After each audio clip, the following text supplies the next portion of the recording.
অবশেষে শেখ হাসিনার মেয়াদ শেষ। ভারত সহ থাকতে পারবে না বিশ্বের কোনো দেশে। খুব দ্রুত ভারতের সরকার শেখ হাসিনাকে বাংলাদেশে পাঠাতে বাধ্য। আপনারা দেখছেন জিএসকে নিউজ টিভি 24। এরকম সত্য খবর জানতে দয়া করে চ্যানেলটি সাবস্ক্রাইব, শেয়ার ও একটা লাইক করতে ভুলবেন না প্লিজ। শুনছিলেন বিশেষ শিরোনাম, এবার দেখবেন বিস্তারিত ভিডিওতে। কেন শেখ হাসিনা বিশ্বের কোনো রাষ্ট্রে থাকতে পারবে না, কেন ভারত শেখ হাসিনাকে বাংলাদেশে পাঠাতে বাধ্য হবে, বিস্তারিত সব জানাবেন এই ভিডিওতে। সময় ফুরিয়ে আসছে শেখ হাসিনার। বৈধ উপায়ে আর মাত্র ২৪ দিন ভারতে থাকতে পারবেন বাংলাদেশের সাবেক এই প্রধানমন্ত্রী। সম্প্রতি এক প্রতিবেদনে এমনটাই জানিয়েছে ভারতীয় সংবাদ মাধ্যম হিন্দুস্তান টাইমস। ছাত্র জনতার বিক্ষোভের মুখে গত ৫ আগস্ট দেশ ছেড়ে পালিয়ে ইতিমধ্যে ভারতে ৩ সপ্তাহ কাটিয়ে ফেলেছেন হাসিনা। শেখ হাসিনা যখন দেশ থেকে পালান তখন তার কাছে শুধুমাত্র কূটনীতিক লাল পাসপোর্টটাই ছিল, সাধারণ সবুজ পাসপোর্ট ছিল না। ভারতের ভিসা নীতি অনুযায়ী যেসব বাংলাদেশির কাছে লাল পাসপোর্ট আছে তারা ভিসা ছাড়াই ভারতে প্রবেশ করে সর্বোচ্চ ৪৫ দিন পর্যন্ত অবস্থান করতে পারেন। কিন্তু হাসিনার লাল পাসপোর্টও এখন কোনো কাজে আসবে না, কেননা এরই মধ্যে শেখ হাসিনা সহ তার সরকারের সবার কূটনীতিক লাল পাসপোর্ট বাতিল করেছে বাংলাদেশ সরকার।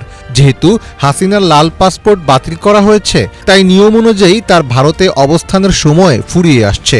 ভারতের সরকারি সূত্র বলছে, বাংলাদেশ সরকার কূটনীতিক পাসপোর্ট বাতিল করার পর শেখ হাসিনার এখন আর কোনো পাসপোর্ট নেই। শেখ হাসিনা গত ২১ দিন ধরে ভারতে অবস্থান করছেন, সুতরাং হিসাব অনুযায়ী বৈধভাবে তিনি আর মাত্র ২৪ দিন ভারতে থাকতে পারবেন।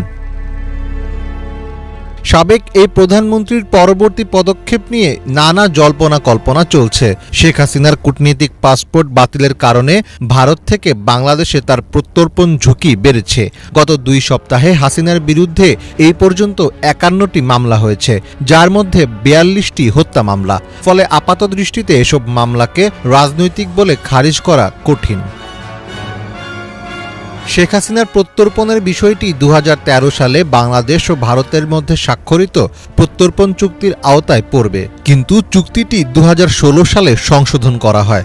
সংশোধিত চুক্তির ১০(৩) ধারায় বলা হয়েছে, কোনো অভিযুক্তের হস্তান্তর চাওয়ার সময় অনুরোধকারী দেশকে সেই সব অভিযোগের পক্ষে কোনো সাক্ষ্য প্রমাণ পেশ না করলেও চলবে।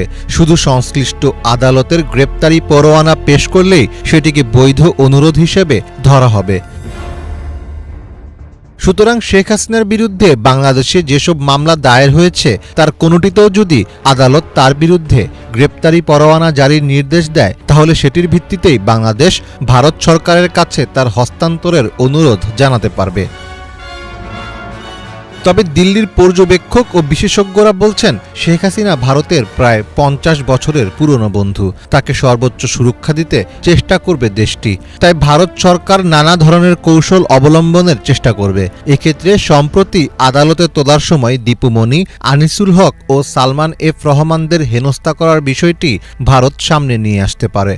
বিচারের জন্য বাংলাদেশের হাতে তুলে দেওয়া হলে শেখ হাসিনারও যে একই পরিণতি হবে না, সেই নিশ্চয়তা নিয়ে প্রশ্ন তুলতে পারবে ভারত। ফলে অনেক বিশ্লেষকই মনে করেন, যদি সত্যি শেষ পর্যন্ত শেখ হাসিনাকে হস্তান্তর করার জন্য ভারতের কাছে কোনো অনুরোধ আসে, তাহলে সঙ্গে সঙ্গে সেটি নাকচ না করে দিল্লি দিনের পর দিন তা ঝুলিয়ে রেখে দিতে পারে। ধন্যবাদ বন্ধুরা ভিডিওটি দেখার জন্য। এরকম লেটেস্ট তাজা নিউজ পেতে আমার এই চ্যানেলটি অবশ্যই সাবস্ক্রাইব ও একটা লাইক করতে ভুলবেন না। ভালো থাকুন, সুস্থ থাকুন, আল্লাহ হাফেজ।